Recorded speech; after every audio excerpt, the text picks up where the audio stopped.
Hit well to center field. Deion Sanders going back to the wall, and it is gone. Bo Jackson homers. It's over, and the Cubs have finally won it all. Sean Taylor will glide to the end zone. Let's go! Off the face-off, the Capitals have won it. 81-point game, 55 in the second half. Ladies and gentlemen, you have witnessed the second greatest scoring performance in NBA history. What's going on, everybody? Thank you for joining us for episode 10 of the Facebook All Sports. That is the FBAS podcast. I'm your host, Wayne G., joined as always by Jesse B. and Dan Sully Sullivan. What's going on, guys? Hello. I'm so excited to be back. Hey, how we doing, folks? Always nice to be here. You're probably either listening to us because you downloaded the episode from somewhere, you're streaming it from somewhere, or maybe you're listening to us live on Wednesday nights at 9 on the RTF Sports Network, which, by the way, we are nominated for Show of the Month, so please log into the RTF Sports Network. That's rtfsportsnetwork.com. Top of the page, there's a banner. Click that. Click Facebook All Sports. You just voted for the best show on the station. Definitely, guys. We're rocking it so far, but we need every vote. We certainly love what's going on with the support so far, so thank you to everybody. And guys, episode 10, that's a milestone for us. I don't want to seem cheesy, but getting episode 10 is very exciting. Yeah, thank you, folks. We appreciate it. Even being nominated for Show of the Month is obviously amazing. Please get up on there, vote for us. We need your vote. You're going to look and you're going to see we're in a pretty big lead right now, but that could all change in a night. So please just show us some support. We would be forever thankful, guys. If you guys listened to the last episode, you are true fans because it was a 2.5-hour episode, 2 parts, basically 2 episodes in one. We definitely appreciate you guys giving it a listen. This one's going to be a lot shorter. We're just recapping episodes 5 and 6 of The Last Dance on this episode. And I guess we'll kick things off with episode 5. Just like we did the last episode, I'm thinking we're probably just going to run in order of the show. So as we go down the list, this basically is the show hitting play, and we're running down our thoughts on various things that went on there. Right off the bat, first thing, episode 5 starts off. It says, "In loving memory of Kobe Bryant." And immediately I'm like, choked up. I was going to say, Wayne, you are the resident Laker fan. I wanted to know if you teared up at this part, because for sure I did watching this for the first time. I've seen it twice so far, and both times I get emotional. Kobe is a guy that I really revered, and to see him speak for the first time and see him in highlights back then, it choked me up. But again, Wayne, you are the resident Laker fan and one of the biggest Laker fans I know. How did it make you feel? Like I said, I was reminded of everything that he's not here anymore. I'm not just a Lakers fan, I'm a Kobe fan through and through. When he was drafted by the Charlotte Hornets, I was getting ready to order a Charlotte Hornets, Kobe Bryant jersey, the Lower Merion jersey. I'm a huge Kobe Bryant fan ever since he came into the league, even before he was on the Lakers. The fact that he went to the Lakers just makes it that much more special. But my entire life, I've tried to model my game after him, model my jump shot after his.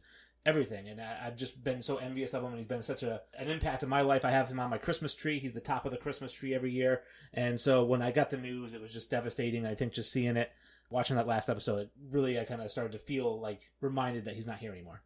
Yeah, you just said essentially how I felt. It's just kind of reminded you oh, fuck, Kobe Bryant really is gone. We're never going to see that smile again. We're never going to see that turnaround fadeaway. I know we weren't anyway because he wasn't playing, but still, you guys know what I mean. It really did just put it kind of back into the limelight and back into the forefront that, man, Kobe Bryant really is done. But it was a great tribute. It was a needed one, I think, and it really just kind of brought a whole aura to the episode that I think kind of played through the first little bit that I thought was a really good tone to set. Yeah, it was definitely an homage or a tribute to Kobe Bryant to start the episode before they start getting into all the Bulls stuff. And, the first thing, obviously, they show the in the hallway at the All-Star game, Mike and Kobe walk by each other, do a little fist bump or whatever it is. And you hear the announcer say that this is Michael Jordan's last All-Star game and Kobe Bryant's first, the youngest player ever to start an All-Star game at 19 years and 5 months. So the two things, one, I didn't research this, so this is my bad, but I figure LeBron James must have broken that because I think he started as a rookie. He was 18 years old. And then the second thing was, the funny thing about Kobe starting the All-Star game, he wasn't even a starter on the Lakers. That's insane that he had that type of popularity. But it shows that he had. You're a guy from the northern New England area, and here you are rooting for a guy like Kobe Bryant coming into the league out of high school. So, he had huge popularity coming into the league, his tenacity. So, it certainly doesn't shock me that he had that type of presence. And it's nice to see that fans weren't putting people in there for silly reasons. They were putting guys in there that, they knew were going to really try. So I just went and looked it up while we're here. Figured, hey, might as well give it a shot. And As of February 23rd of 2020, Kobe Bryant is the youngest All-Star starter in history at 19 years, 170 days old. Another fun fact that I didn't know, he's the youngest slam dunk contest champion ever at 18 years, 169 days. And I didn't know that. So that's pretty cool. But yeah, definitely. I mean, that moment of him walking through the hallway and then MJ sees it. I mean, it was just a really cool, like you said, kind of homage to Kobe at the beginning. I thought it was pretty neat to see that Larry Bird was actually the head coach of the Eastern Conference. So seeing him and Michael, as well as a tiny bit of Magic in that All-Star game scenario, that was just pretty neat to see their involvement, even though only one of them is still playing. Yeah, I thought it was cool to see, Michael interacting with him as the coach, even though he'd played against him, and then obviously Magic coming in. I think him and Magic are buddies anyways, but seeing Magic come in, they had Magic, Michael, and Bird all there in the locker room was kind of cool, because we get to see all three of them again later in the episode, but it was cool to see them all at the start of the episode as well. Yeah, definitely. I mentioned my girlfriend's kind of watching these with me now, and she's kind of getting into them, and so she asked me, she goes, who's the goofy-looking white dude? And, I had to explain to her who Larry Bird was, who the hick from French Lick was, and she's like, man, that guy's good at basketball? And I'm like, you have no idea. So, I mean, perceptions can be deceptive with Larry Bird, that's for sure. But yeah, it was definitely really cool. And I always wondered, how that would feel is to have a guy for a peer for so long, and then all of a sudden he's kind of in a position of power over you. Now, I know he's an all-star coach, and it's not really like him telling you what to do, but I always wondered how that dynamic would work if it actually played out, where Larry Bird would have been MJ's real coach. That would have been crazy. Yeah, I think it would have been nuts. I think MJ would have respected him because MJ, I think, played for Phil Jackson, and Phil Jackson was a player, and I know that they weren't contemporaries, they didn't play with each other. But I think the biggest thing like that is probably Jason Kidd, if you think about him taking over as a head coach, like the very year after he retired. That must have been crazy nuts.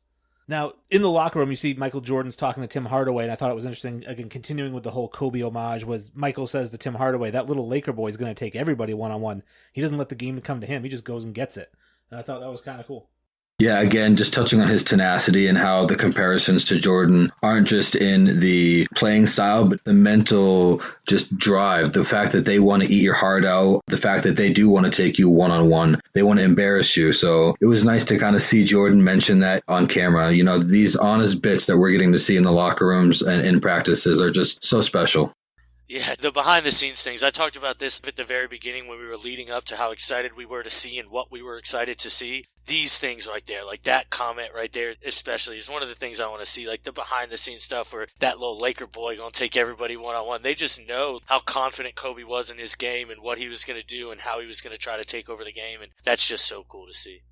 Yeah, and just to continue on that, I mean, we hear Bob Costas, a young Bob Costas, actually mentioned that many fans and media folks have actually dubbed Kobe Bryant as the next Michael Jordan. So, we've heard that comparison, but to hear it then and in that time at the All-Star game when he's 19 years old. Yeah, and it's reminds me of a personal story where I was at the lunch table my second senior year. I did a Ben Affleck super senior year, like in Dazed and Confused. My second senior year, I'm sitting at the lunch table, and I was sitting there with this kid, Eric, and I'd mentioned to him the Bulls were playing the Lakers, and I said, Kobe Bryant is going to be the next Michael Jordan.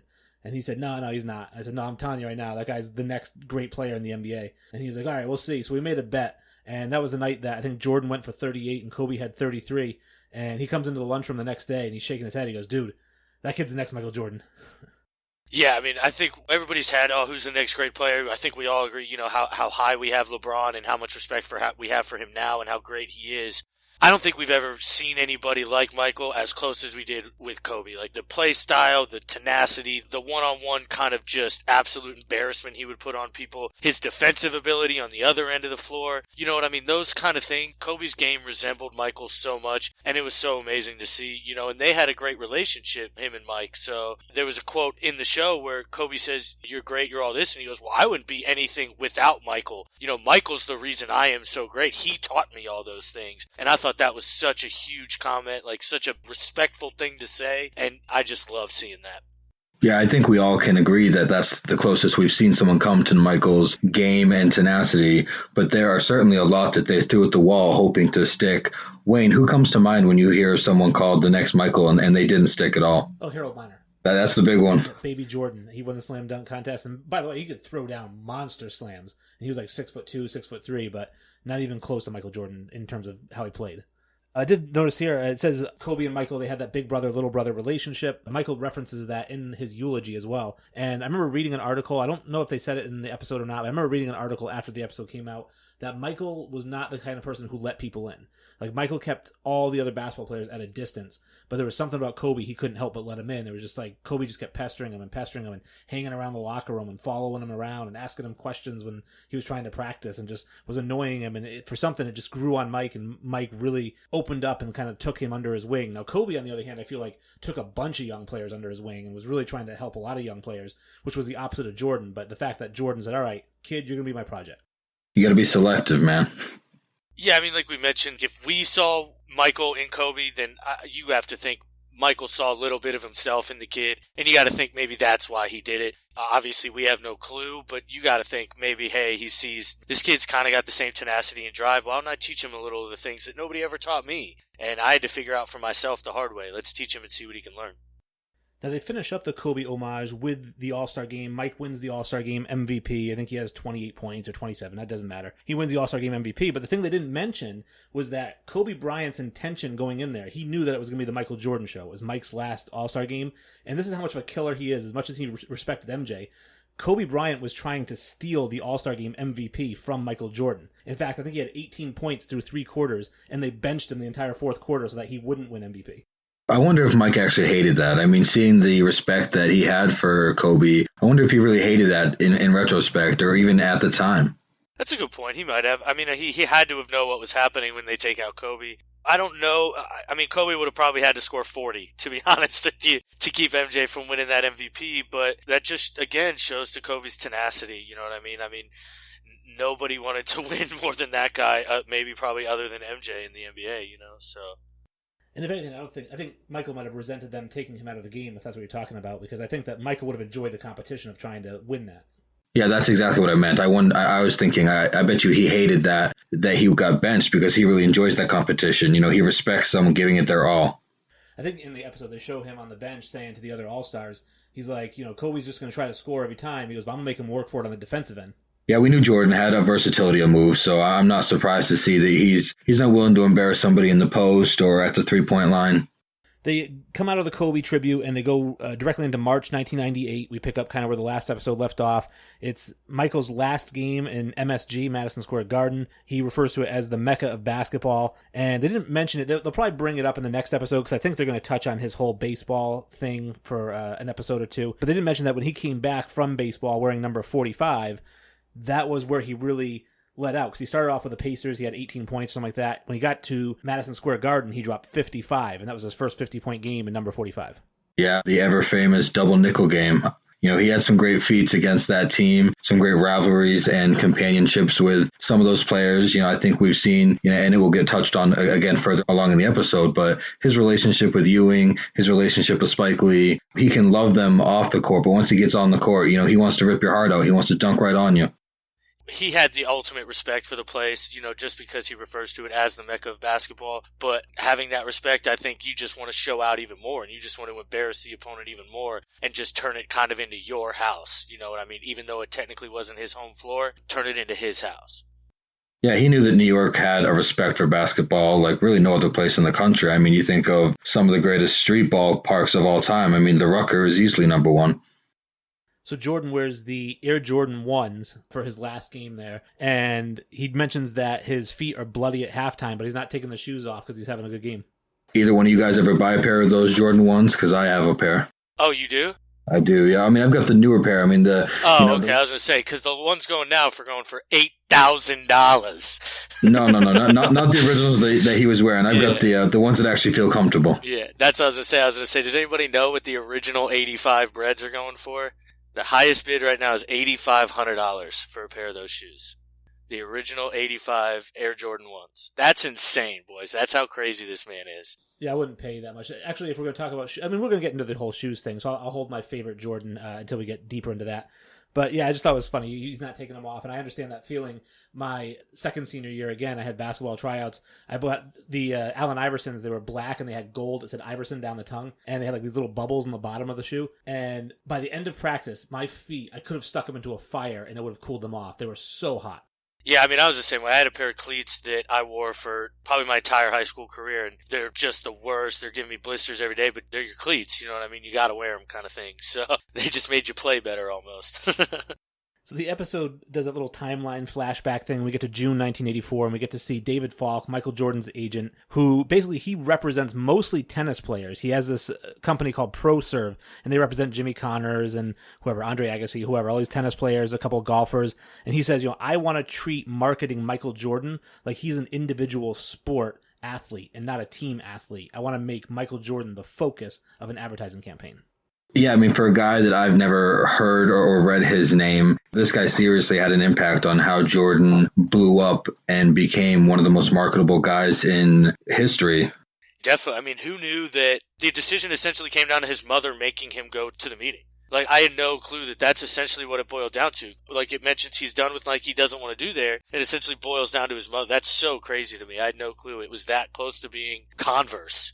Well, not really Converse, because it goes into where how he said that Converse was the official shoe of the NBA. They show the commercial for the Converse weapon, and Larry Bird, Magic Johnson, whoever is anybody, Dr. J, they all wear Converse. And I think that Michael said he didn't want to go to Converse because he would not be the face of the sneaker. It was going to be those guys. And so he wanted to go to Adidas, but this guy, David Falk, he had said, listen, Adidas is all a mess right now. They aren't ready to produce their own shoe line yet for basketball. Like, I understand you want to go there, but Nike, if you want your own shoe, is the way to go. And like you said, he didn't want to go, and his mom's like, you got to give him a shot. Yeah, I mean, touching on Converse there, I mean, the reason that they were so popular back in the 70s and early 80s is because of them being supported by all those superstars in the NBA. I mean, you think of Dr. J and Magic and Larry and Isaiah, all of them supported them. And just a personal story for me, my grandmother up here in New Hampshire actually worked for Converse and in a factory making soles for the shoes between 70 and 80. Oh, snap. That's pretty dope. Any of those stars could have wore shoes that she made. That she was making. Yeah, that's pretty cool, actually. I'm not going to lie. It's possible if it's the 70s or 80s. I'm thinking that nowadays, like, they probably have, like, a special person, like Andrew Wiggins, like, whoever makes his shoes at Nike, there's a guy that specifically makes the shoes that the players wear, and then everybody else makes the shoes that people buy. Well, not only that, she probably made 1,000 pair of Converse, and they maybe only sold 100,000 all year. You know what I mean? Nowadays, they're selling millions and millions of every shoe. Like, the mere averages don't amount to somebody wearing a shoe you would make. So Mike takes the meeting with Nike per his mom's request, and basically his agent, again, David Falk, says to Nike, listen, you guys want to venture into basketball. You're a big track company. You do track shoes and all that stuff. But if you want to do basketball, Michael Jordan is the name that you want. And at that time, stars, Larry Bird, Magic Johnson, they're getting $100,000 a year, which is nuts now, but $100,000 a year to sponsor their shoes. And Nike offers Michael Jordan $250,000 a year to give him his own shoe. And I think all the other players in the league were like, holy crap, like, who's this guy? Yeah, I mean, for him to come in and just demand these things and do it to a point where nobody had ever done it, I think was really kind of groundbreaking and really kind of cool. And, that's what you need from an agent and a manager, is somebody who sees a vision and is so passionate about it that goes with it. And it's groundbreaking. And the whole Air Soul and the Air Jordan, I thought was really cool. I had no clue that's why it was Air Jordan, because of the Air Soul tech. So that was a new little nugget for me, which, anytime I can learn new information, your boy's a fan of it. Yeah, you would have thought that Air Jordan just because that was his nickname, so that's what they called it. But no, actually, he got his nickname from the shoe and the shoe's technology. I thought it was the other way around. I thought it was, he's Air Jordan, so that's just what they named the shoes. But no, it was completely the opposite. It's because of the tech from Nike. And, I mean, again, like I said, anytime you learn new information, sign me up. What do you boys think of that original logo? I mean, because we obviously saw a logo switch from the Air Jordan logo that he's wearing there in that original shirt and on the shoes, and then, we swerve over into the Jumpman logo. Yeah, you mean like the 23 with the wings or whatever it was? Yeah, the shoe with the wings. Yeah, the 23 with the wings. I picture it, but, it's obviously different than what most of us recognize the Jumpman logo as now. Well, it's a basketball with wings, and then above it is a banner that says Jordan, by the way. That's the logo. Okay. Yeah, the Jumpman's so much better, and it's cleaner, and it's more simple, and obviously it's become gigantically iconic, and to the point that Jordan has his own brand, right? The Jordan brand, which is, I won't say a competitor of Nike because it was birthed from Nike, but they are different brands that compete with each other. Yeah, I mean, don't get me wrong, I actually love the classic logo. I think it's, for like a shirt, I think it's much better. But, as the shoe and its separate brand, I mean, the Jumpman logo's arguably the most iconic shoe logo, arguably the most iconic logo on the planet. You put that logo up globally, and everybody on the planet knows Jordan. Just like you put the McDonald's Golden Arches, everybody knows McDonald's. It's just so iconic that, I mean, obviously the Jumpman's just going to win out there for me. And without Mama Dolores taking Jordan down there, we never get any of this. I thought it was interesting that they said that, Nike's goal with the Air Jordan 1 was they wanted to make $3 million by the end of year 4. And by the end of year 1, they'd made $126 million. How the fuck did they keep up with that demand? I mean, is that when the child labor actually started to kick in? Because you think of the astronomical numbers that they did not project. How did they keep up with that? Yeah, I agree. I mean, I had no clue they did that well their first year. I mean, obviously we know they did well and it ballooned into something so gigantic, but I had no clue they blew projections out that much. I mean, I'd love to look back and see if it was the number one selling shoe of the year or whatever. It had to have been to be that big, but I mean, that's insane. I know they didn't mention in the episode, but it was obviously a big deal that he got fined every time he wore the Air Jordan 1s because they didn't match the team color or something like that, and Nike paid his fine for every game that he was fined because they viewed it as a worthwhile investment. That's commitment, baby. That's an awesome relationship between a sponsor and an athlete that has obviously carried them through decades to the point, like you said, Wayne, he's got his own brand now that he's continuing to flourish. I mean, he probably makes millions a day without having to move just based on his brand. I also wanted to touch on the fact that we heard MJ say, my game allowed me to make the deals that I did. If I was averaging 10 points a game, I'm not making these deals. I'm not blowing up like I am. Yeah, I mean, I think that's kind of obvious, to be fair. The biggest stars obviously get the biggest deals and things like that. And, there's a reason his shoe it's gigantic. I saw a really cool kind of tweet the other day that somebody mentioned when somebody starts getting killed over LeBron's, I'll think LeBron's the greatest of all time. And I mean, like, you think about it, and people have really been killed over Jordans, over a shoe. And that's how iconic this man is. We'll just never see anything like it again. I don't know about you guys. My favorite shoe is the Jordan 11, the white with the patent black leather around the toe. Oh, no, the 12s, baby. Oh, give me the 4s. Give me the Jordan 4s. Nah, the 12s, the Carolina blue, the white with the Carolina blue all around the trim, the University blue OG Retros. Oh, those are hands down the greatest shoe he's ever made. Those are so fire. And again, look, we all have 3 different shoes that we think are iconic and the best shoe. And like, you know what I mean? And every one of them's kind of right. It's just, that's how great this man and his shoe designs are and like his team are and shit. Yeah, the guy's he's got like over 30 pairs now. Yeah, with the colorways too. It's insane. Well, I mean, we heard Nas actually touch on it. He said that people before Jordan were just wearing basketball shoes to ball.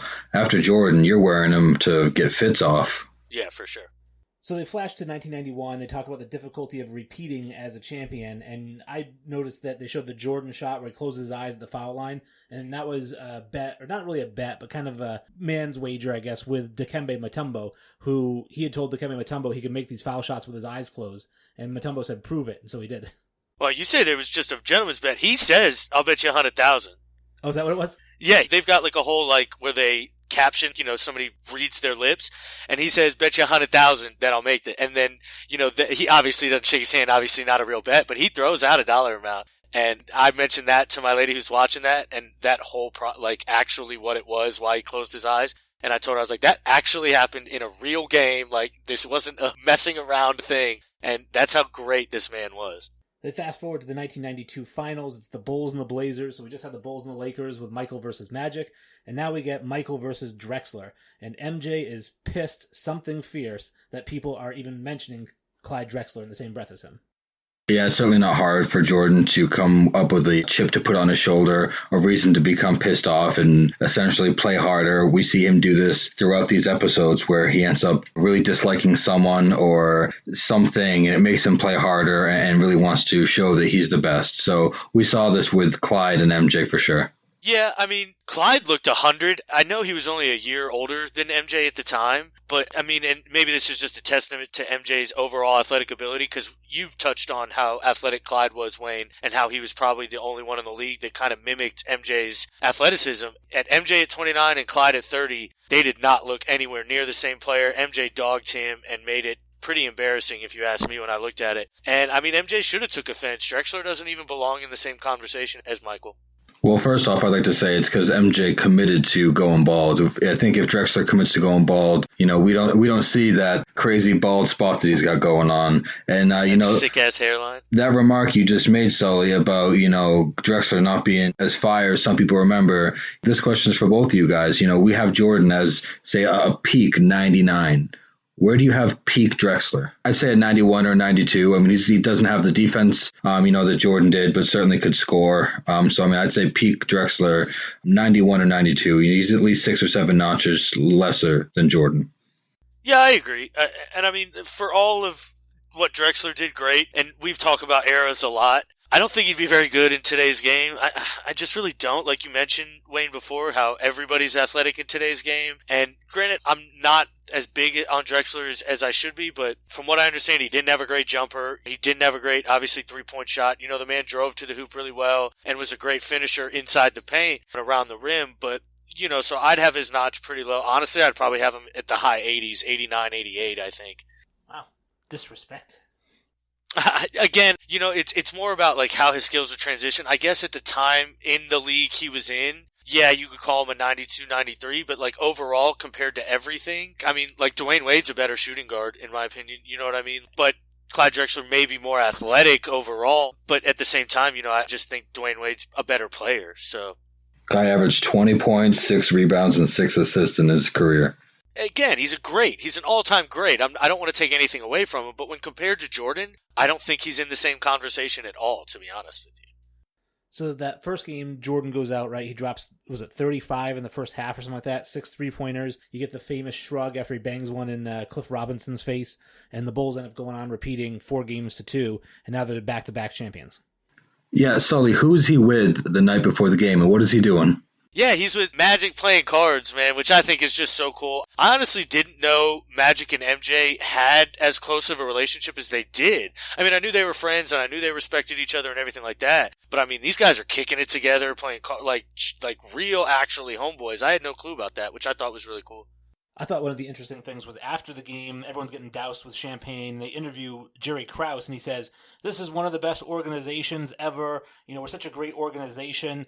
Teams are great, but organizations are great." And he really kept hammering home that whole organization over team. Yeah, Mr. Swackhammer didn't name a single fucking player on that team that just went back to back. I mean, we've seen 3 organizations prior to this go back to back in the entire league's history. And you've got Mr. Swackhammer smoking his cigar and getting mad, talking about how it's the organization that did this. You had the front office out there scoring points. Yeah, I mean, this one's tough for me because on one hand, I agree with him. An organization has a lot to do with how well a team's going to do. It does start at the top and go down. However, they have nothing to do with actually winning the championship on the court. You can get your team to the championship and put them in a position to win. They have to perform and do it, and you got to give them credit. Like we said, Mr. Swackhammer, Mr. Krause there just needed more credit than he was getting for his own personal, I wouldn't even know what to call it. He just needed to have somebody say, "You did this, you put this team together, good job, Jerry." And nobody would do that because obviously MJ's on the team and MJ's winning all these championships and everybody sees the player. So, I mean, on one hand, you got to feel for the guy. On the other hand, it's, dude, shut your mouth. What are you saying? So, another locker room bit where we see Jordan smoking a cigar and looking down at Jerry and saying, "You can't have one of these, it'll stunt your growth." MJ's a killer, bro. He is a killer. He dogged on so many people. We're talking about this first back-to-back run of the Bulls, and we'll jump ahead even in my hypothetical here. They're back-to-back-to-back, but was the opponents that they had, especially to you, Wayne, was this more of when they met these teams in the finals? It wasn't a foregone conclusion like it was in that second, three-peat for this team. When they met the Lakers and the Trailblazers, it was actually seen as, we don't know what's going to happen. There was some intrigue. A little. I mean, the Bulls were still favored going into that 92 series with the Blazers. They were the number one record in the NBA at the time, I think. So they were definitely favorites, so I don't think that there was anyone underdogging them like they were in the Lakers series. Everyone had picked the Lakers to win. But it's not like everyone's like, "Oh, Chicago's going to win this thing 4-0. And they didn't. And I mean, the Blazers have gone to the finals 2 years in the last 3 at that point, too. So they're a solid team. They're the best team in the West. I don't think that there was anyone underestimating them. Yeah, I agree. I've been in an argument on FBAS with a member, Patrick Lange, kind of exactly about this, how he's saying MJ didn't play anybody in his championship runs and never really beat anybody and things like that, talking about how the Seattle Supersonics were a garbage team and things like that. And he may have beat some low-level teams to win. At the same time, I don't think this Blazers team was one of them, and I don't think this first three-peat was one of them. I think this was a really sound team. Now, another reporter in the locker room, Mike's, sitting back on the table, smoking a cigar, and he asked him about the 92 Olympics. He said, "You're playing on that dream team, right?" And he goes, "What's that, a couple weeks?" He says, "Man, if Chuck plays me more than 10 minutes a game, I'm quitting." Yeah, it was definitely nice to see some more backstage stuff of the Dream Team. I mean, we've all talked about how that is the best pro sports team ever really assembled. Maybe some hockey fans will argue that it was the Miracle Team, but, especially us basketball fans, we're talking about the 92 Dream Team. And to see the behind the scenes of how they're talking about the coach and some of the other players, it certainly leads into a player that we didn't see on that team. Before Sully gets going, if I hear anybody say that the 80 Olympic hockey team is the best team ever assembled over the 92 Dream Team basketball team, don't fucking talk sports to me. I don't even want to hear your opinion if you think the 92 Dream Team is not the best pro sports team ever assembled. Yeah, I completely agree. I may be able to get behind another team. Now, you'd have to come with a really fucking strong argument because I don't think it's right. But the 80 hockey team, that wasn't even a good hockey team. Like, let's be real. The team wasn't good at all. They just had an incredible run. The team itself wasn't a good team. It wasn't even made of the best players from the USA. So I'm going to have to agree with you. I mean, America, I love it. Don't get me wrong. It was arguably the greatest sports story, but not near the sports team. I agree. The other thing, they asked Michael Jordan, he talks about when Rod Thorne had called him and asked him about playing on the 92 team. Mike said, "Well, who's all playing?" And Rod Thorne goes, "Well, what do you mean?" He goes, "You know what I mean. Who's all playing?" And Rod Thorne goes, "Well, the guy that you're talking about, he's not going to play." And it's funny that Mike didn't even say his name, but later they show him in the press conferences and they want to ask him about the Dream Team. Like, "Mike, Dream Team questions?" He goes, "No Isaiah stuff."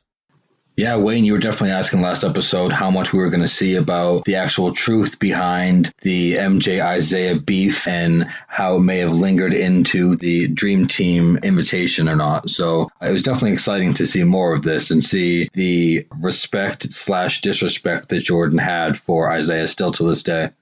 We talked about this, like you mentioned, a little bit last episode, and I really didn't know this whole backstory, if I'm being completely honest. I didn't know MJ kind of kept Isaiah off the team, and now that I know he did, I fucking love it. But I don't even know if he actually did, because they explained how Isaiah had an issue with Magic and Larry and Pippen and all these other people, and I think that's kind of got a lot more to do with it. Yes, of course, Michael's kind of the deciding factor, and what Michael doesn't want, Michael won't get kind of thing. But if you just combine all those greats that probably would have said, "Hey, look, if Isaiah's on this team, we're not playing." And then they were like, "All right, let's rethink this. Lose one guy or lose, four of the greatest," kind of thing.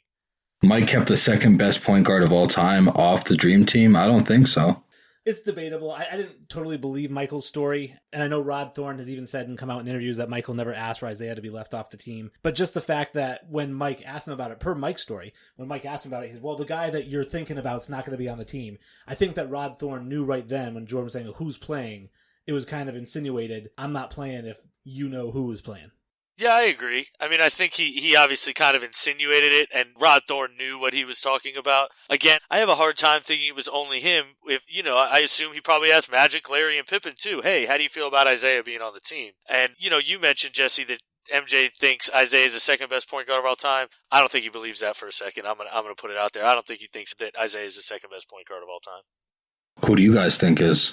Oh, me personally, I mean, there's so many I'd have to really, really study and to make an evaluation. I don't even know if I go Magic number one. I mean, there's so many good ones. And I love Magic as a Lakers fan. But I mean, for his prime, Steve Nash was unbelievable. And, Oscar Robertson, if you look at his numbers, I know he averaged a triple-double. He was the first guy to average a triple-double for the season. Look at the seasons around that. He averaged, 33 points, 11.5 rebounds, 9.9 assists the next year. Or, 9.9 rebounds, 11.5 assists. He was around a triple-double 5 or 6 years in a row. Yeah, I think I'd have Steph as my number 2 point guard of all time. I'm a big fan of Steve Nash. I'd have Steve Nash pretty high too. But I think I'd have Steph up there. I think what he's done to the game and just absolutely changed how the game is played puts him up there. Yeah, Magic, Steph, and Nash make an awesome top three. I'd agree to that. So Jordan mentions that he builds camaraderie with this 92 team. They're hanging out at practices, they're playing cards together. And I think that this goes, Sully, you'd mentioned how Krause did such a good job surrounding Jordan with pieces that fit a puzzle. The biggest piece of the puzzle of Jordan, but all these other pieces had to fit perfectly around him. And that's so hard to do when you have superstars and NBA All-Stars all crowded onto one team. And yet I think for the fact that they were All-Stars, I still think that those guys' personalities all gelled so perfectly together. Yeah, I mean, we're talking about the dream team practices and how these guys are building up their rapport. I mean, we've seen these guys really go after each other on the court, but in terms of practices, these practices we're getting a chance to see is so exciting. Yeah, the team itself, I think they got along so well because they had all known each other. These are all guys who were kind of at the back end of their careers. I say back end, other than Michael, kind of Glary, Magic, they were kind of all, getting up there in age. I say up there, in basketball terms, obviously. They're also just have played together for so long against each other that they had built this friendship beforehand, and then to get there and just kind of have the same goal that they were going to come out and I think dominate, I think just really pushed them to be able to get together and come together so quickly. Now, Jesse, you mentioned the Monte Carlo practice, and they do have video of the Monte Carlo practice. I've seen some YouTube clips of it, and obviously they showed you some clips in the footage there. I don't think you have footage of all the practices, but that would have been fantastic to have. But just, that was it Barkley and Magic are up by 8 on Jordan's team, and they're razzing them, and they're saying, this isn't the Chicago Stadium, you're not going to get that call here, and, we're up 8, what are you going to do about it? And then it was just Michael turned it on and scored every basket for the rest of the game until his team won.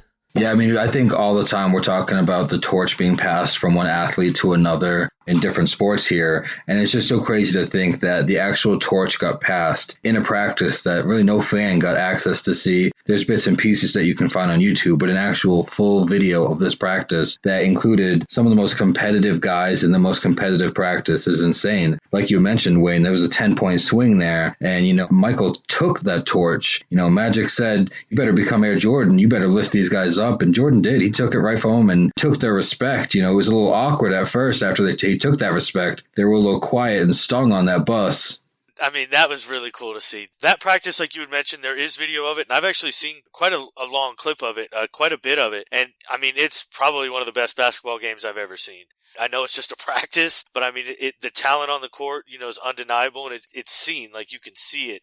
And you had mentioned how uncomfortable things were, Jesse, and Magic comes out with that quote and says, man, I guess we shouldn't have pissed him off, huh? And, I mean, the whole bus, they say, just erupts and things like that. And, I mean, it's so true. Like, Michael was just one of those guys that you just couldn't push his buttons. Let him mess his own shit up. Don't give him any fire. He doesn't need it. Now, that Dream Team didn't lose any games internationally, but Wayne, correct me if I'm wrong, but they did end up losing a practice against a group of all-star collegiate players. Did they? I didn't know they lost that game. Actually, that part I didn't know. Yeah, I was actually told that they lost that game, and I also read that Jordan didn't play in that exhibition game. Chuck Daly wanted the other 92 Dream Team players to feel, hey, man, you guys aren't, top shit. You better try hard. You better go after it. And the collegiate players that included Chris Webber and a few other names that we see jump into the league after end up beating that 92 Dream Team in a practice. That's pretty crazy. Because I used to have on video, the Dream Team 2, the 1994 team.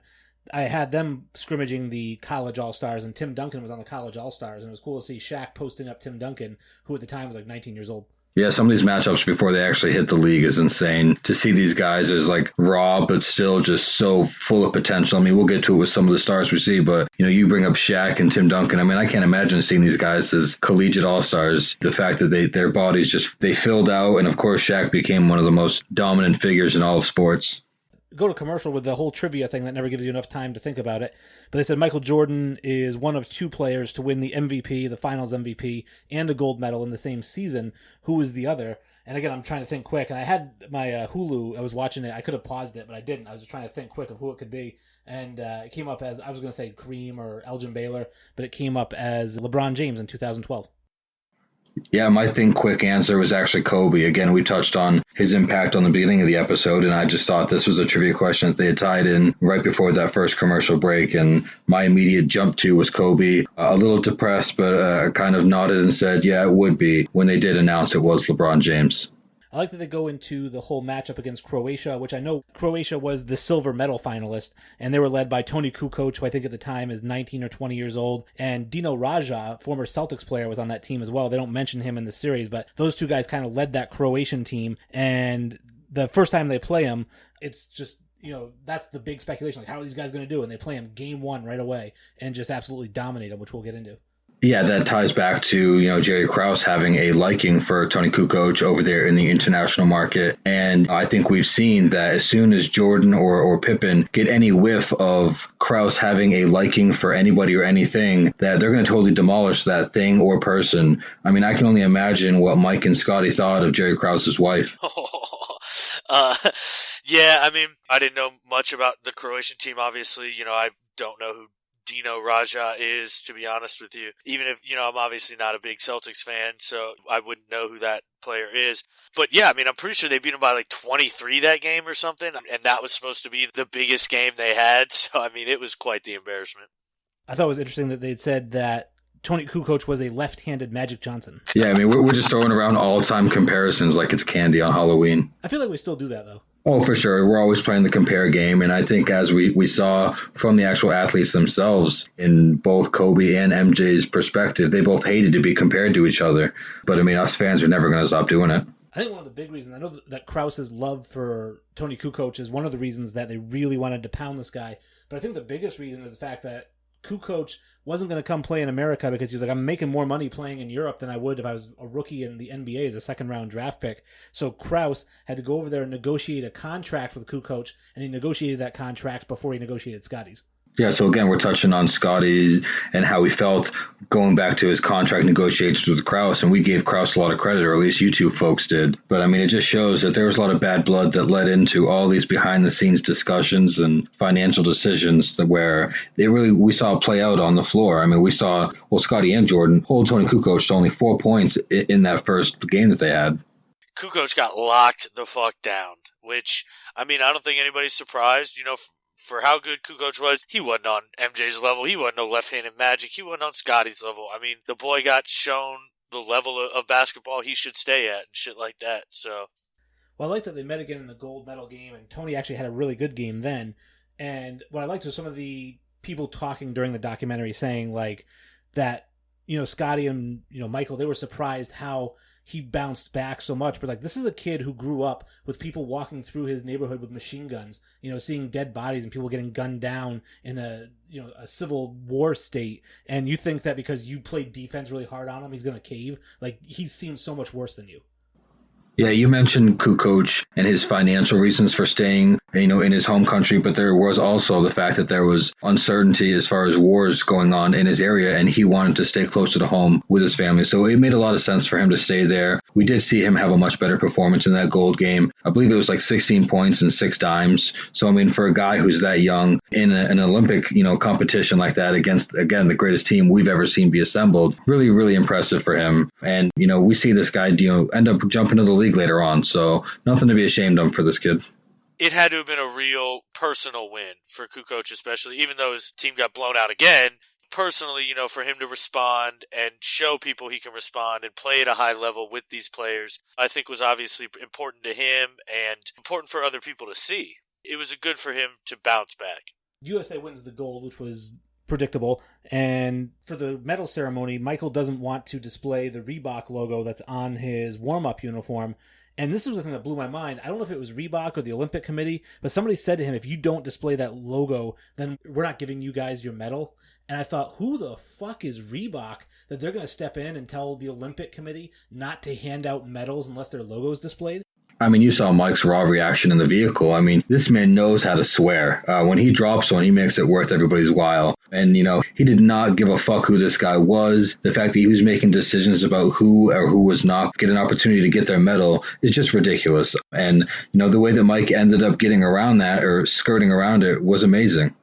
Draping the flag over the logo is such a smart, cheeky thing to do. Because then what are you going to do? Yell at the guy for being patriotic? Then you look like an asshole and a piece of shit. So, I mean, it was such a smart thing to do by MJ. I mean, that was brilliant. So savvy. Now, in August 91, we get the famous Like Mike, If I Could Be Like Mike song for Gatorade, which was such a brilliant, brilliant marketing campaign. And whoever worked at Gatorade that came up with that, I hope they got promoted and raised like there's no tomorrow. There is talk they're actually going to remake that commercial, and it's supposed to have Zion Williamson and a couple other people. And I thought it'd be cool. Is Zion going to be saying, I want to be like Mike and doing Jordan dunks? Ooh, I would love that. We know he's part of the Jordan brand now, so it just all fits. I love my boy Zion, so this is going to be an awesome culmination if that does end up happening. Yeah, I heard it was going to be him, and I know Sabrina Ionescu was also going to be a part of that commercial, I believe. The walking triple-double herself. So I'm pretty sure she's going to be a part of it, and I think one more, if I'm not mistaken. But you touched on it. I mean, whoever the marketing guy who just developed that commercial was, better be the highest paid person in Gatorade's history right now. I hope this new Be Like Mike commercial gets better reviews than that new bullshit Space Jam movie. Well, what I think is really funny, and Dan will like this, is now we get introduced to President Obama. Not Chicago resident Barack Obama. The former Chicago resident. Now it doesn't even say former president. So it's just, it's just a ridiculous. I know that was completely changed after episode 1. They totally went back and edited that before they aired it. Oh, for sure. Definitely they went back and gave him his due respect, because I think we're not the only ones that recognized kind of the quote-unquote disrespect that was given to Obama in that first episode. Or second, I don't remember which one he was in. Former guy to buy hot dog. Go ahead. I was just going to say it would have been better if they went the other way and it was like guy who asked to be interviewed.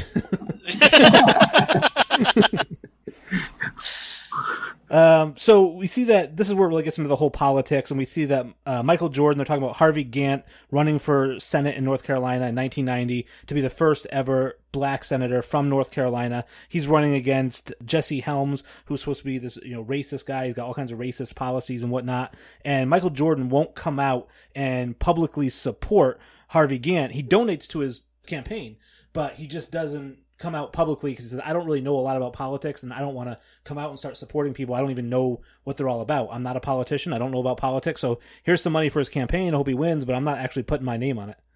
Yeah, we hear Jordan joke and jest that Republicans buy sneakers too. And, he's not backing off that statement. He didn't want to swerve from one way to the other. Maybe in one of those pickup basketball games that him and LeVar had as kids, he heard LeVar say, stay in your lane. And so Jordan just stayed in his basketball ass-kicking lane.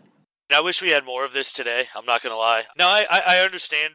Use your platform, speak on what you believe in, things like that. I'm all for that, and I love that, and I want that. What I don't like is what Jordan mentioned. You just support a guy because he's black and from your home state, and the community wants you to support him.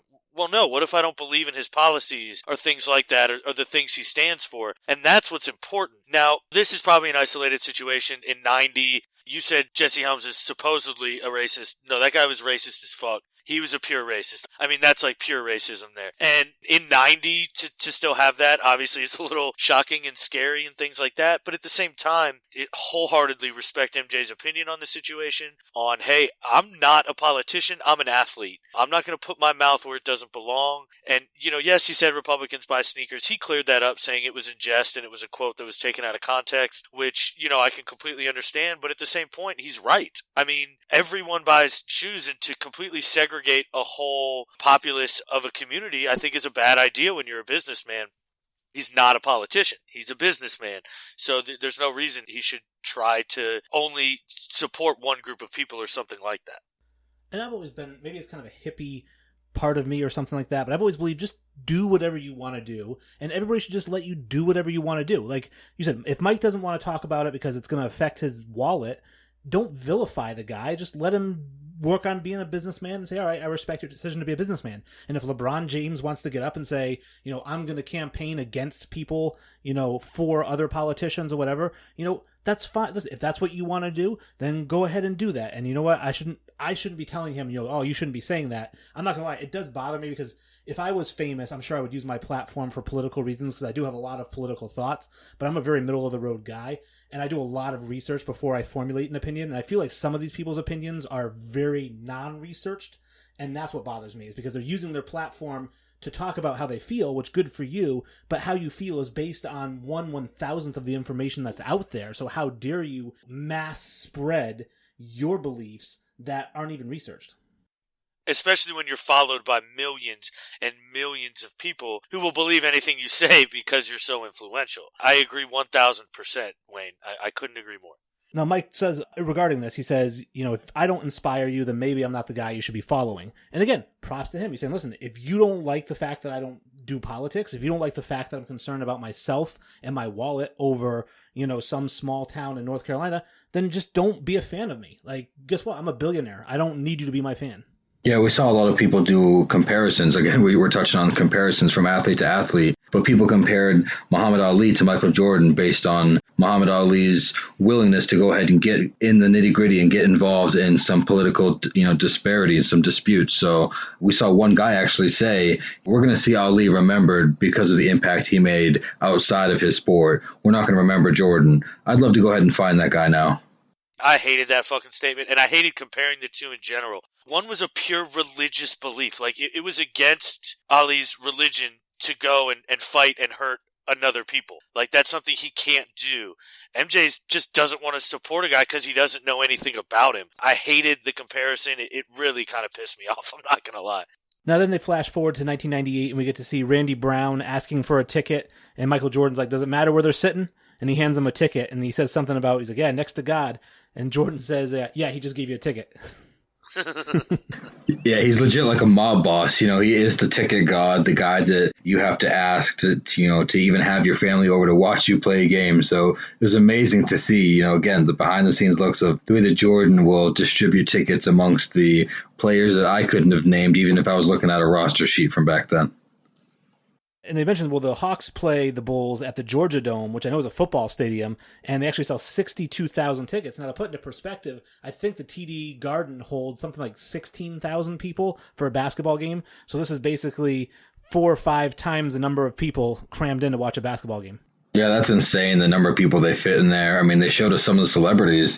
We're seeing people like Gary Sinise and Drew Barrymore and Danny DeVito and Jerry Seinfeld. I mean, the celebs are amongst the biggest fans that are just trying to get in and see their last peak of Jordan amongst every stadium or arena. And, that they're not even forcing them to play inside NBA arenas now. It's like, let's pop this open to an NFL or a collegiate stadium. Let's get as many people in here that we can see. Speaking of Jerry Seinfeld, that little interaction with him in the locker room, I thought was really awkward. It's like, he thought he should be there because he's this big star, and everybody in the locker room is like, for one, it's a bunch of black dudes, so they're probably like, who the fuck is this curly-haired white boy in here? But for two, it's like, Phil Jackson's like, hey, get the fuck out my locker room, it's time to go. I just thought it was kind of a really awkward situation. Yeah, I liked when he went and pointed at the blackboard, and he's like, this play's not going to work, by the way. Yeah, this one's not going to work. I did laugh at that. Even though I'm not a big Seinfeld fan, I don't love the show. I mean, I know that he had his fans for sure in that 90s era. So for him to be in an NBA arena and amongst one of the other huge Hollywood celebs that are trying to get their last peak of Michael Jordan in his last season. Now, I did think at this point they're talking about how you just can't get tickets. They're impossible to get. Nobody can get them. Jordan's got to hand them out to the other players because even the other players can't get tickets for their friends and family because it's such a hard sell. And it reminded me that I actually got tickets to see Michael Jordan play, and I actually saw Michael Jordan play his very first game ever with the Washington Wizards in Washington, D.C. How did you look, Wayne? Awesome. It was awesome. They played the Pistons, by the way, and the Pistons at the time had Jerry Stackhouse. And so the leading scorer for the Washington Wizards that night, who do you think it was? Michael Jordan. Richard Hamilton. Oh, nice. My man, Rip. Yeah, Richard Hamilton had 38 points that night, and Wow. Michael had 19 or something like that. But I remember Michael was backing down somebody and kept slapping at his arm, and my grandmother went with me. It was me and my grandmother paid $400 a ticket. We got airline tickets, and we flew down there, and it was so cool. So it was right after 9/11, because this was Michael came back in 2001, and so kind of scary flying for the first time afterwards, because this was like, whatever it was, September or August of 9/11 or 2001. Kwame Brown was a rookie, but me and my grandmother went. We had a great time. Everything with Michael Jordan everywhere, all along the MCI arena. And it was just so cool. They announced all these different Pentagon survivors along with each player. So they're like, oh, this is Admiral so-and-so with Richard Hamilton. And everyone's like, yeah, whatever.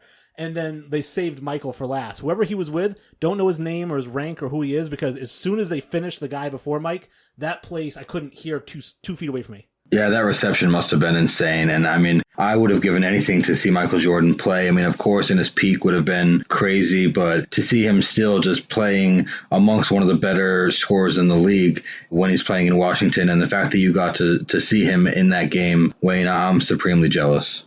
Yeah, I am too. I'm glad I knocked the LeBron James off my bucket list, thankfully. I went and saw him 2 years ago in Orlando. And, that was a great, great, great moment for me to actually be able to see the greatness that is LeBron live. I could only imagine seeing MJ in his prime live, and I just didn't want to waste the moment I have with LeBron. I was 10, 11, 12 when MJ was in his prime, so, it really wasn't my thing at the time. So now to be able to do what I can, I didn't want to waste that opportunity.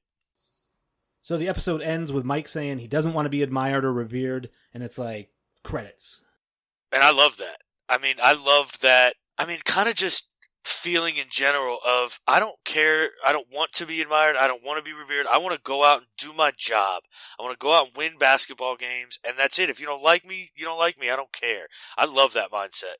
Yeah, he doesn't want to fit in their box. Everybody wants to put him in a box or knock him off that pedestal that he's worked so hard to climb up. And, he's, like you said, Wayne, we see the credits just fall all of a sudden and we hear that song come on and it leaves you with, give me more, give me more. So episode 6 starts off, they're making a movie. They've got the little director's snap thing. It says, lights, camera, action or whatever. And on it is written Michael Jordan with the Roman numeral 3. And it got me thinking, there's 4 Michael Jordan movies, and it's Come Fly With Me, Michael Jordan's Playground, Above and Beyond, and To the Max. And I'm curious if Michael Jordan 3 is Above and Beyond. That intro didn't look familiar to me at all. I do own those movies. I didn't rewatch it in the short time that we had between watching and recording, but it honestly didn't look familiar to me from watching them. I don't remember seeing that scene. I've seen the movies. I don't own them. I've seen all 4. Granted, it's been some time, but agreed. I didn't really see anything recognizable. And, maybe it's some unreleased footage, which would be pretty cool. Well, I liked Michael Jordan Above and Beyond. That was my favorite one because that one was kind of focused on him retiring in 93, playing baseball, and then coming back that first season and kind of wearing the number 45 jersey, having the ball stolen by Nick Anderson, and then working out all summer while he shot Space Jam to come back for that 70 win season. So then it kind of talks about how the minute Michael leaves his hotel room, he's just completely mobbed, right? And you see him in the hotel, you see him go out the sidewalk, and it's just floods of people wherever he goes. And getting onto the visitor bus when he's coming out of the game, just mobs of people. That's why he's got 6 security guards. We were asking about that last episode. We're like, why does he have so many security guards? Well, now we get to see why.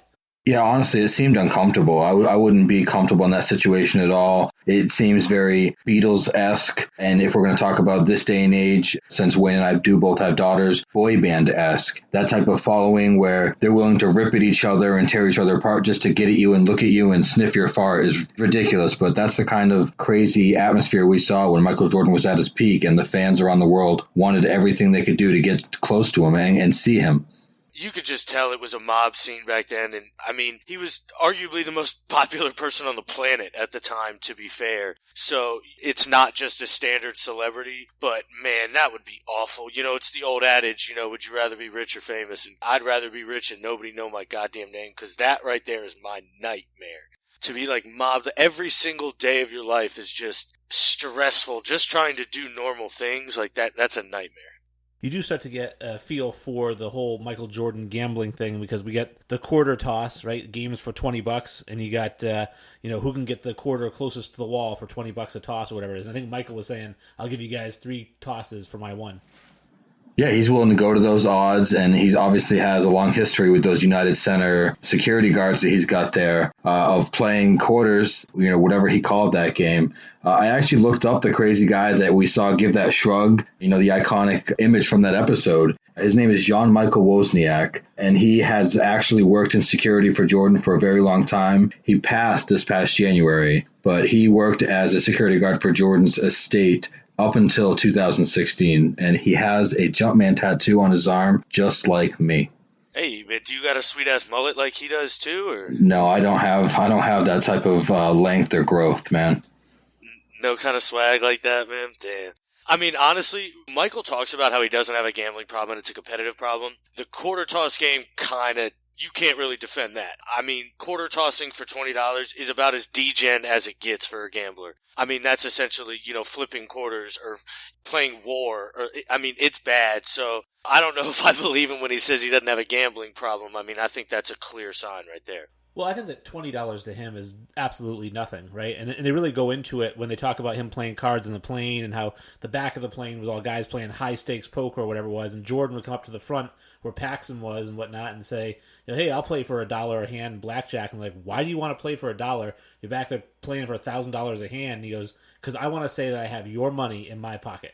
Absolute savage moment from him. He's willing to out you on the bus or the plane, and he's willing to take every dollar you have from Scotty and Dennis, the guys that he has close to him that are getting paid a lot more, or down to Paxson and Will Perdue. He wants to take their dollars and cents too. So it's absolutely savage of Michael. I get the dollar amount's not a big deal for him, but again, the fact that the competition needs a monetary value for him is literally the definition of a gambling app. Well, I think that's the part of the competition is that, like with the guys, the security guards, it's $20 because he knows they aren't going to swing $1,000 for this quarter toss game. So he says, hey, for $20, they'll put up $20, and he just wants to be able to say, hey, you guys making like $18 an hour, I'm taking 20 out of your pocket and putting it in mine because you couldn't get the quarter close enough. No, I completely understand that. I'm just saying that you have no defense for not being a gambling addict if your whole drive for the competition is the gamble of it. Like, is the taking somebody else's money. Like I get it. I get the monetary value isn't important, but why not just say I beat the guy? I mean, that's what competition genuinely is. And again, I'm just saying this in context to just about I think he does clearly have a gambling problem. And there's nothing wrong with that. I mean, I have a gambling problem. You know what I mean? Like, it's all about if you can control it. So maybe I say problem is a wrong word. Addiction. He likes to gamble, and there's nothing wrong with that. Now, so we get the timeline thing again. We go back to November 1992, and the Bulls are trying to become the first team to win 3 in a row, or the third team to win 3 in a row. But the Celtics and the Lakers are the only other teams I think that have done it. And Mike is 30 years old at this point. And it's funny to think, like, he's thinking about retiring here. He's getting sick of playing.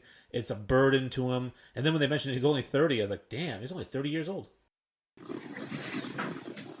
Yeah, he absolutely blew up on the scene, with his scoring in his rookie year, and then the fact that he was winning awards all across the board throughout his first couple of years in the league. He was a star and was having that media attention, and I think the media attention over, the career path he'd had at that point is what really, led him to decide that he really might retire soon. Yeah, also, Mike, as soon as he was in the league, his first seasons were 82 games. Then he gets hurt. We all know that. 82, 82, 81, 82, 82, 80, 78, 82, 82, 80. I mean, the guy played every single game, every minute. Of course, at 30, he looked haggard. Like, you know what I'm saying? Like, the guy was just over it. He was tired, plain and simple. Now, they say, athletes are widely celebrated and people will dig for dirt the bigger you are. And so then we get to see Sam Smith, who we just mentioned, who writes the Jordan Rules.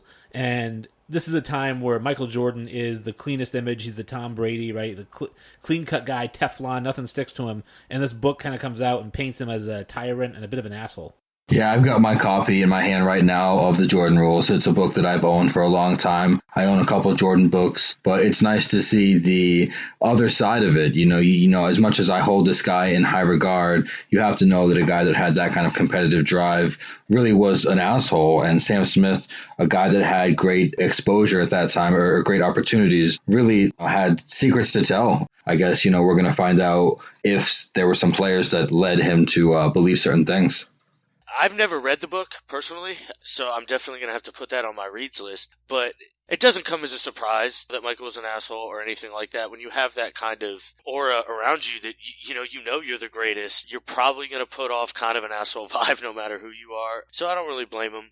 Kind of a side note as well, I think that the general difference when we talk about the greatest players of all time and everybody's talking about Kobe and LeBron and Jordan and those guys, Jordan, I think, was painted as the really nice guy.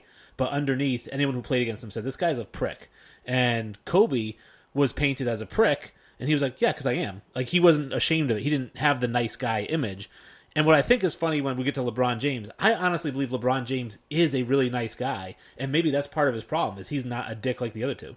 I actually agree. I think LeBron's a big softie, and not in like a bad way. I don't mean that in a bad, like he's like a teddy bear. You know what I mean? Like, I feel like he's just one of those guys. And to be fair, I think if Jordan played in today's age, I think we would have found out about his discretions and his attitude and his issues a lot sooner.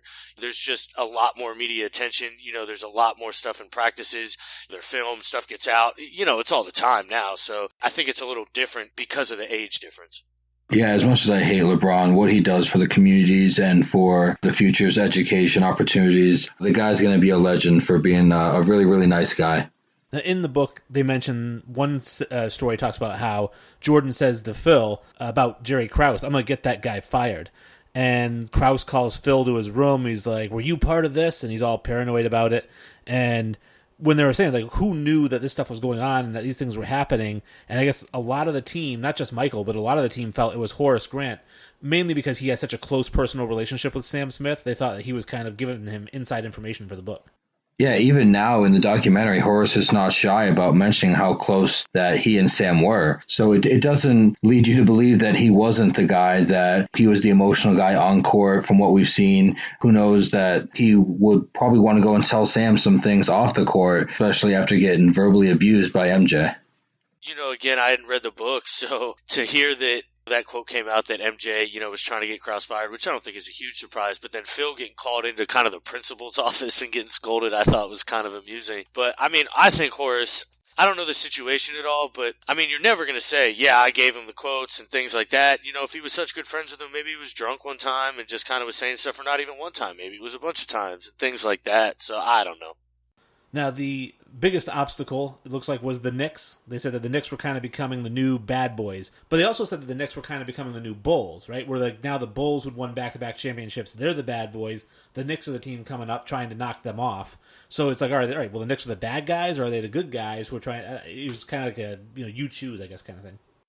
Game to game, I'm sure it depended on who you were playing, and you're always trying to play the underdog role to the media, but really trying to crush your opponent on the court. We saw some great players for those Knicks teams. We're talking about Patrick Ewing and John Starks, and that those highlights that we saw, it brought back great memories of just how gritty and strong the Eastern Conference was back then. You remember the Pacer teams from back then; they were real gritty. They had Reggie Miller and the wars that they had with the Knicks and Spike Lee.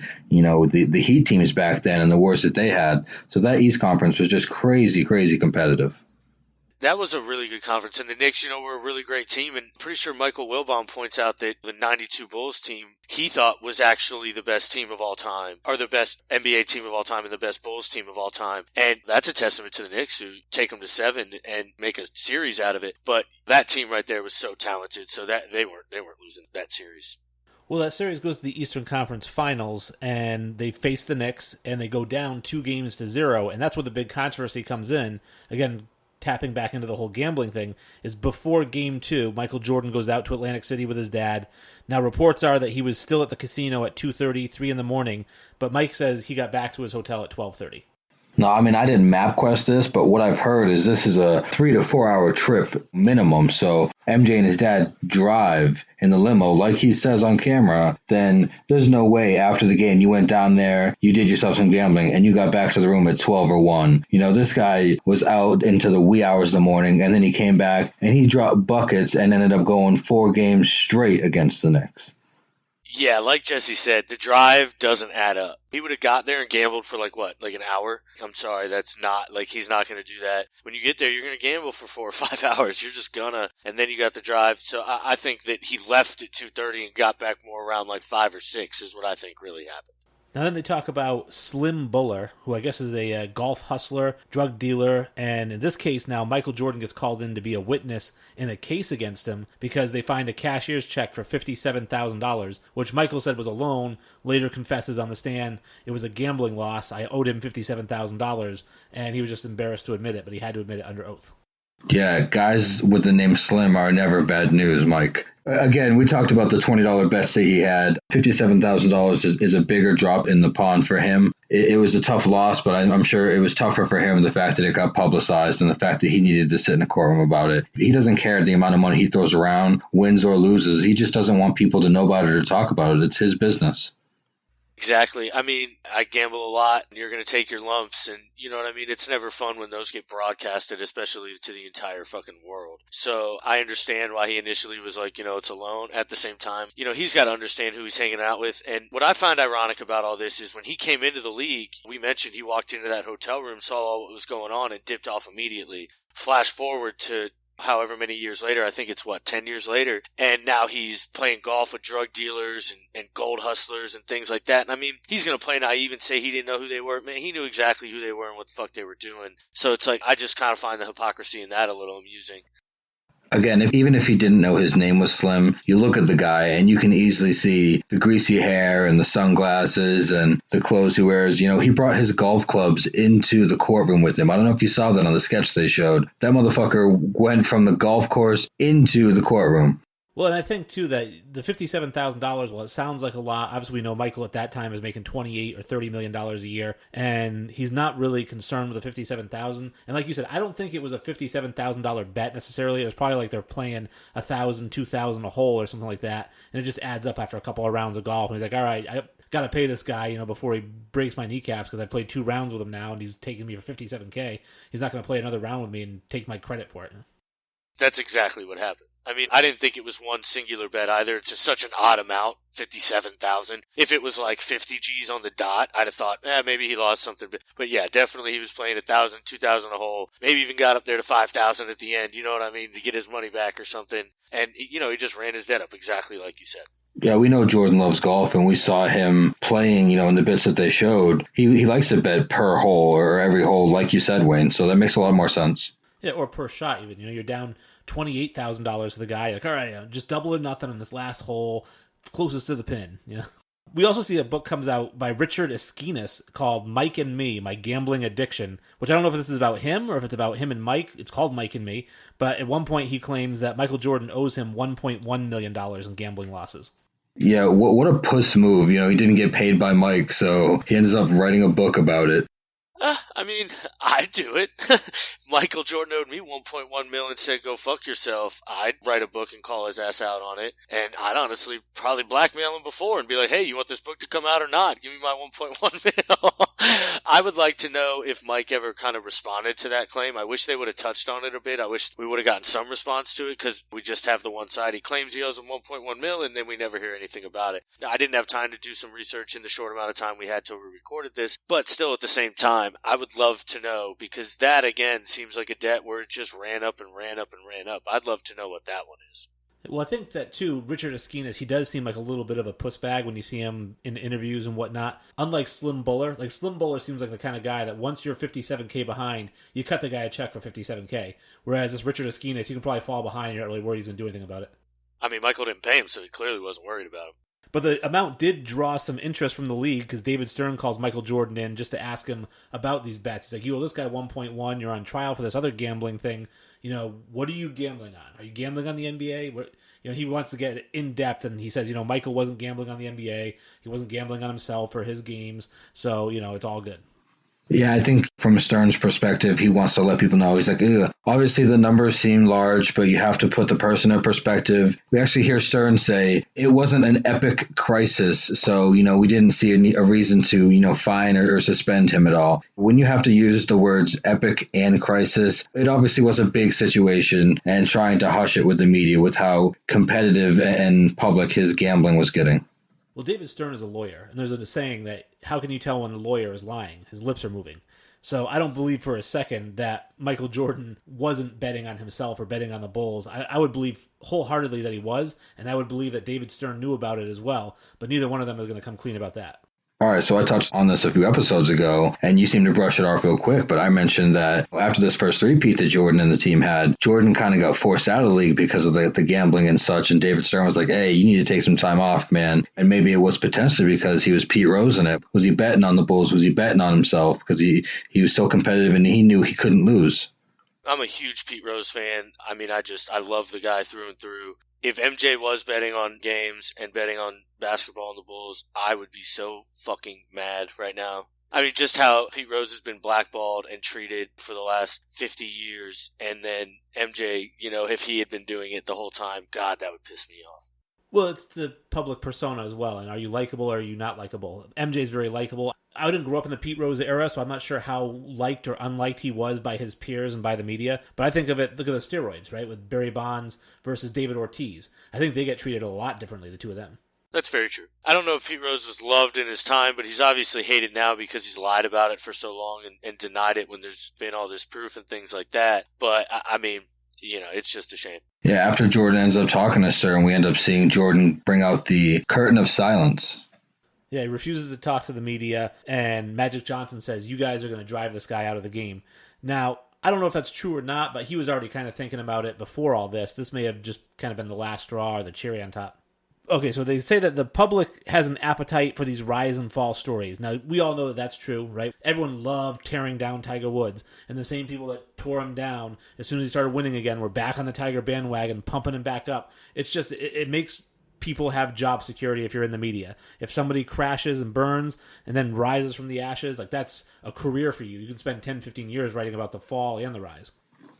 Absolutely. I think we see it in Hollywood with a guy like Robert Downey Jr., and we see it in athletics a lot. You see it in sports all the time where a sports story comes out, you immediately want to bash him, and then some time goes by and you want to be on that side, bringing him back up. I think, the fans just want to be a part of the process and that vicious cycle that we constantly see. Yeah, it is a vicious cycle. I honestly think it's one that happens far too often. I think nowadays the falls are far more greater because everything gets so blown out of proportion. However, it's again, like you said, people feed off of it. They love it, and it's just kind of human nature. Now, after this whole thing, they talk about the gambling and him being quiet, but the Bulls go out. Game 3, they win 103-83, so they win by 20. Then they win Game 4, 105-95. Mike drops 54 points. We get to see Charles Smith, right, in Game 6. I think he gets blocked like 5 times in a row by the Bulls. The Bulls end up wrapping it up in 6 games. So basically they go down 0-2, and then they win the next 4 games. And I know that they do ask Mike and his teammates, like, oh, well, with the whole gambling thing and all the rumors coming out and the Jordan rules, did that make you guys band together? Is that why you won 4 in a row? And some of the guys were like, yeah, we're a team, we're a family, so we kind of come together. But I really felt like, some of those guys on that team really fucking hated Mike. And they're like, no, we're glad that fucking book came out.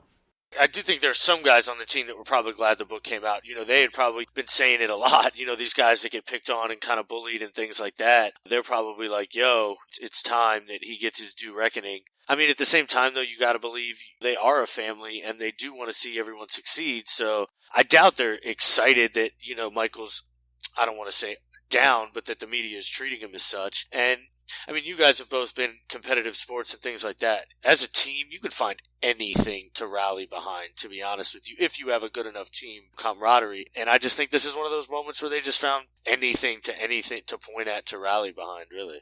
It is the timing of it. I agree with you, Wayne. I think the team probably did relish in some of those juicy stories coming out about Jordan. But I think the timing of it, that team really did want to win a championship, no matter what they had felt was happening behind the scenes in the locker room or in practices. They all wanted to band together and beat that Knicks team that was pushing them around. So they did band together. They ended up beating that team. I think in sports, no matter what, we see the juiciest stories always seem to pop up in the finals or before the Super Bowl. So that's when you get the media trying the hardest to scrape and claw and find anything that's going to grab the most attention and drag somebody down. Now, after winning before the finals, Phil Jackson gives the team some time off to relax. And I know you see Michael Jordan and, Dennis Rodman, all the guys get time off. And Mike's going golfing with a few of his teammates. And I think they asked Dennis Rodman, like, hey, you going golfing? He's like, I'm going to Hooters. And I thought, really? You're not going to Vegas? Yeah, you figured he'd have loved to be going to Vegas right about then. But Hooters is also pretty great then too. Don't lie. Don't sleep on Hooters now. I'm sure he learned his lesson. He doesn't want, Papa Jordan come chasing after him again. So they flash forward for that one scene, and then they flash back to 1993 again. They talk about how Charles is the MVP of the league and not Jordan, and Jordan's a little bit pissed off about that, and he kind of wants to take it out on the Suns. Again, like you said, Jesse, just a guy who can find any chip whatsoever off the ground and put it on his shoulder, even if it's not real. Yeah, I mean, you would know best, Wayne. I mean, go back to that season in your mind the best you can. Did Chuck actually win that MVP? Did he deserve that MVP? I mean, we have the access to Google or Bing, whatever search engine we want to use at this time, whichever one wants to choose to sponsor us. We can go ahead and find out who actually statistically had the better season. I mean, I do remember that Phoenix had home court. We see, the Bulls did end up having home court a lot through these clips that we're seeing, but did Chuck have the better season? No, I mean it's the term voter fatigue, right? I mean you can vote for Michael Jordan every single year. I guarantee you that year Michael Jordan led the league in scoring. He averaged 30 points a game. He was first team All NBA, first team All NBA defense. So there's no way that he wouldn't be the MVP of the league every year that he played. But I think it was just voters get tired of voting for the same guy year after year. It's the same thing that happened that second three-peat with Karl Malone. I think that last season against the Jazz, Karl Malone was the MVP. Yeah, I mean, just looking at it quickly, MJ did average 32.6. He led the league in steals that year, too, at almost 3 steals a fucking game. Jesus Christ. 7 rebounds, 5.5 assists. And the all-defensive team, like you said. Chuck had 25.6, 12 rebounds, 5 assists, and 1.5 steals a game. So not a terrible season, but I completely agree with you, Wayne. I think it's just voter fatigue. Yes, Chuck had a great year, but 25 and 12 is nothing special. You know what I mean? Like, that's, nobody's gawking over that. Yes, they did have the best, I don't know about the best record in the league. They obviously had home court advantage, so it may have been the best record in the league, but 32.5, that's insane. That was actually his, I think, 4th highest scoring season. And then again, 3 steals a game, like, that's bananas. So, he did get kind of robbed there, but again, it's just voter fatigue. You get tired of voting for the same guy over and over. I think it's why Mike Trout hasn't won all his MVPs, to be honest. That does make the most sense. I know Sully loves to give Mike Trout in every episode just to get Wayne rattled up. Boys, I did love seeing Chuck, dunking and looking athletic out there. I think we see a lot of him on the TV nowadays, and we see him sitting there next to big old Shaq. But that boy could really move around and score. Yeah, Charles Barkley was a phenomenal player. I think that, you get used to seeing him on TNT, and he's a big fat lard. But, in his heyday when he was playing, particularly that Phoenix season, or even the 76ers before that, like, Charles Barkley was a monster. The round mound of rebound, they called him. His arms were cut up, and he pulled down boards probably close to, like, what Rodman did at the same rate. I think people really do truly forget just how good Charles Barkley was. They, like you said, they see the fat round mound piece of nonsense spitting out random shit out his mouth, and they think, he's just that slow guy. And the dude was a baller. Like you mentioned, he was that dude in Philadelphia. He led the league in 2-point field goal percentage for 5 straight years for field goal percentage. So, the guy was bananas. I think he's more of a small forward than a power forward, to be fair, but, especially in today's game. But, the guy was moving. He could play ball. So before Game 1 of the finals, Michael Jordan decides to break his silence with the media, and he talks to his best buddy, Ahmad Rashad, and he opens up about gambling, and he opens up about everything that's going on. And Ahmad was saying, it was just weird that he wore sunglasses for the whole interview, which was not a good look. Like it made him look that much shadier, I guess kind of a pun, but that's what he looked like. Yeah, not good to get fashion advice from Slim Bowler when you're giving a public interview about how you're not a competitive gambler. Yeah, like, for real, who was his PR team that said, yeah, this is the image we want to go with? He just looked like I hate to use this word, I really do hate it, but, like, he looked like a gangster, like, for lack of a better term. He really did. I don't know, I hated it. Yeah, he was one hoodie away from being guilty. They talk about how Jerry Krause, another thing where they talked about how, he had attacked Kukoc because Krause loved Kukoc. Well, Krause thought that Dan Marley was such a great defender. And by all accounts, Dan Marley was a pretty good defender. He was also in a slam dunk contest. The guy's like 6'2" or 6'3". He could sky. But Michael Jordan says, all right, I'm going to show you that Dan Marley is not the defender you think he is. And I'm just going to destroy him because you like him so much. Again, anybody that Jerry Krause made eye contact with, Michael Jordan just wanted to crush their dreams. We all have seen Jerry Krause. He is not a good-looking man, so I'm assuming his wife is not either, with all due respect, Mrs. Krause. But you gotta think MJ definitely fucked her just to spite Jerry Krause at that point. Like the guy, like you said, if he even had an inkling that he likes somebody, well, I'm gonna go after him and attack him and just essentially ruin his career at that point. He seemed to bully the team into it, too. We saw it when him and Scotty were pretty much demanding to take Kukoc. And, here in the finals, he's going to probably rally the team around and say, hey, I've got this guy. I'm going to call out the shots. Of course, he's the leader of that team. But he rallies the team around who he saw Jerry Krause eyeing at a time. Well, what I really liked was the Game 2 after the triple overtime game in Game 2. And Charles Barkley, in his interview in the show, says, it's the first time in my NBA career that I felt like I wasn't the best player on the floor. And I know that there's so many of those NBA guys. Obviously, you have to believe you're the best player in the world. You have to believe that to be as good as you are. And to have somebody like Charles Barkley, who is a top 25 probably player of all time, come out and say, that was the first time I felt it. Like, I looked at Jordan, I was like, he's better than me.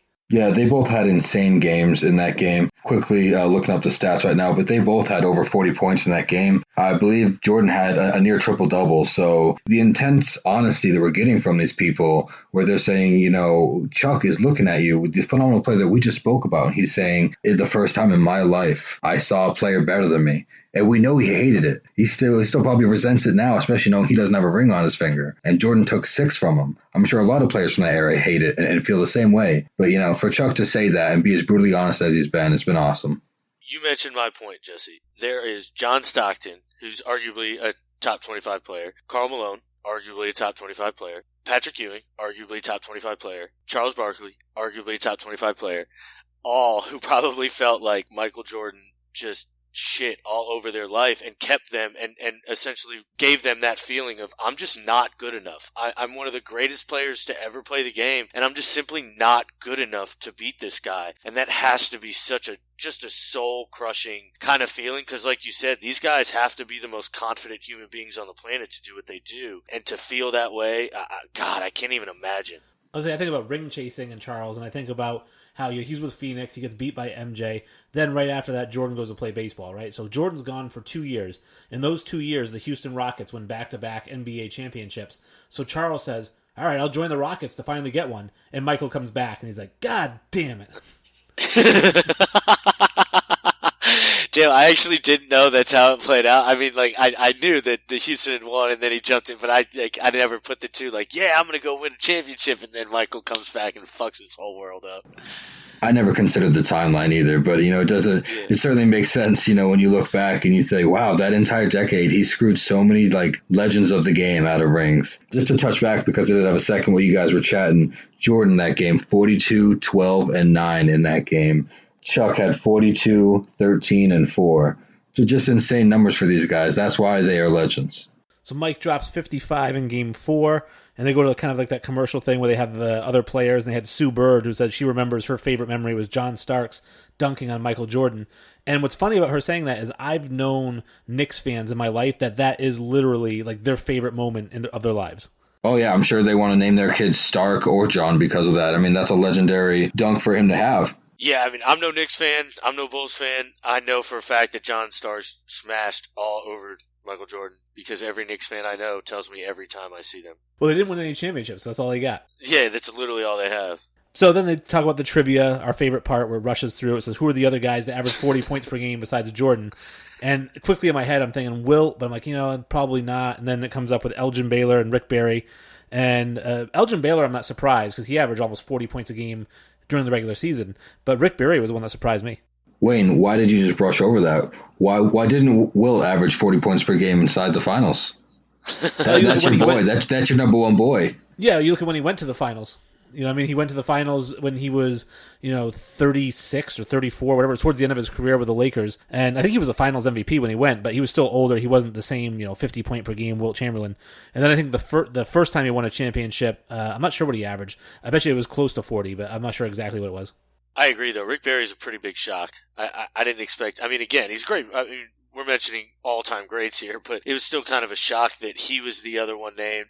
Elgin Baylor I thought was a good one. I honestly thought it was going to be a newer guy, and I thought it may have been like Steph, but I didn't think he got that high. 40 points is insane, but I thought it was a newer guy, but I was way off. So we get into Game 5. The Bulls lose to the Suns, and nobody wants to go back to Phoenix. Nobody wants to get on a plane, and Michael Jordan says, Coach, I want to talk to the team. And he says, listen, guys, I'm only bringing one fucking suit. That's it. So we better win. That was an iconic moment from Jordan to say that, but I think even before that, seeing Charles's demeanor at the press conference after Phoenix had won that game, saying, take that shit off the windows, you don't need that no more. Just seeing how he was with the press at that point and how he reacted towards the fans having that stuff up on the windows, the boarded up windows, because they were getting ready to celebrate a championship, and Chuck didn't want to give it to him. So I liked Mike's line, but Chuck's line to me was superior in this episode. I agree. I like rubbing it in when somebody loses. So Chuck says there's no shame in losing to Michael Jordan. Now this is after John Paxson hits a 3 with only seconds remaining. The Bulls are down 2. Paxson knocks down the 3. What surprised me was Paxson was the only person on the Bulls to score a basket not named Michael Jordan in the fourth quarter. We talk about, this team pre-Rodman, this is why we don't see Pippen scoring points. That's where Pippen had to dedicate his entire effort onto defense, especially in the NBA Finals. And so, we saw Dan Marley on John Paxson, and, once that shot got in the air, it looked like Marley was going to crumble, just like Craig Elo when Jordan hit that shot on him. So, I mean, it's just these insights and these flashbacks they give me goosebumps every time. I love it. I want to eat it up. Triangle offense at its finest right there to get John Paxson open. I mean, I know that wasn't the drawn-up play, but, I mean, we just see it, and we see it. He's wide open, and man sticks it. He does his job. And you got to feel good for the guy. I mean, I think LeBron gets a lot of flack for other people. We talk about obviously the most famous Ray Allen shot where Ray Allen essentially wins him a championship. But, I mean, we can't forget about these where Paxson wins MJ a game, things like that. So, again, every player has his help, and every player's going to have his help. And, you got to believe in your teammates to step up when it's their time to step up. Well, and this was foreshadowed in episode 1 of the docuseries when they were making Jordan sit out with that broken foot. They're like, you got to sit out. And so with whatever it was, 18 seconds, 30 seconds left in the game against Milwaukee, they're like, nope, take him out. He's reached his limit. So he has to sit out for that 30 seconds. It was John Paxson that hit the game winner in the playoffs. Yeah, that ugly runner. So that kind of wraps up Michael's three-peat. They're the first team to do it since the Lakers, the Celtics. And then, he's just mentally exhausted. He's like, I don't even...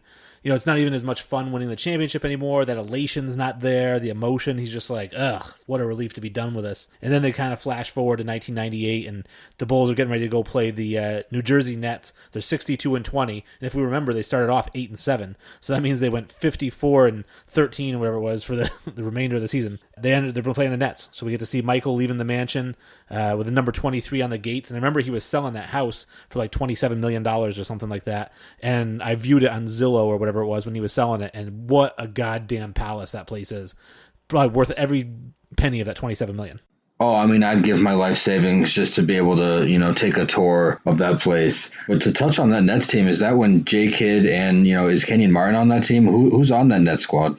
It wouldn't be Kenyon Martin, because Kenyon Martin was the number one. He was the number 1 overall pick in 2000, so it wouldn't be him. But Jason Kidd may have been. Kerry Kittles might have been on that team. Keith Van Horn, maybe. Keith Van Horn, yeah.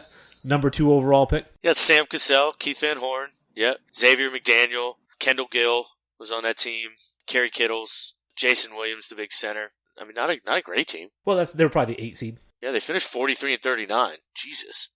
Jordan's talking to Ahmad Rashad in the car, and he says, I want to retire 2 years too soon. Like, I don't want to be in the league, and everyone's like, oh, he should have retired last year. I don't even want to be in the league and have people say, oh, man, he still has one good year. He goes, I want to retire and have people be like, man, he still had a couple good years left in him. Why did he retire? I want to retire on top. And it really reminded me of something that Kobe said when they were asking Kobe, like, how long he was going to play for. And he goes, you think I'm going to stick around, average 19 points a game, and just shakes his head in disgust.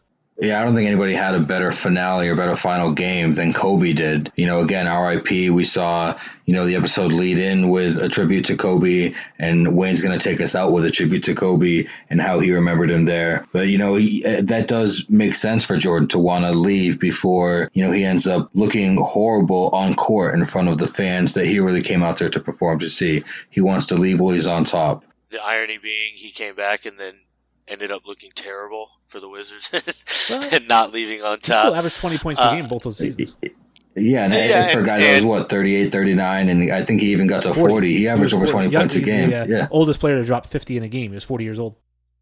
Yeah, but I mean, don't get me wrong, but we could all see he was a shell of himself. Like, the guy was just hucking shit up, and like you reminisce to Kobe, 19 a game is the same thing as 20 a game, if you ask me. And Kobe Bryant didn't want to average 19. I think it's these guys, they just want the memory of them to be so great. They don't want you to have a kind of tainted view of them. And, I kind of do. Now, again, it's not going to change the way I feel about Michael. But, obviously seeing him kind of, an old man in those Wizards jerseys just wasn't the same thing, So I think obviously the greats want to kind of avoid that situation. So that is the episode.